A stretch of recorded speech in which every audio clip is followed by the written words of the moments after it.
জাহান্নামের গভীরতা কতটুকু হতে পারে? আবু মুসা আশআরী রাদিয়াল্লাহু তাআলা আনহু হইতে বর্ণিত, রাসূলুল্লাহ সাল্লাল্লাহু আলাইহি সাল্লাম বলেছেন, যদি একটি পাথরকে জাহান্নামের মুখ হতে নিক্ষেপ করা হয়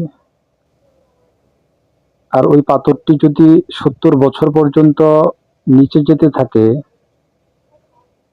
তবুও জাহান্নামের শেষ প্রান্তে পৌঁছাতে পারবে না। এই হাদিসটি দ্বারা প্রমাণ হয় যে জাহান্নামের গভীরতা কতটুকু তা মানুষের আয়ত্তের বাহিরে। কেননা একটি পাথর যদি ৭০ বছর পর্যন্ত নিচে পড়তে থাকে, তাহলে উক্ত স্থানের গভীরতা অনুমান করা মানুষের পক্ষে অতীব কঠিন।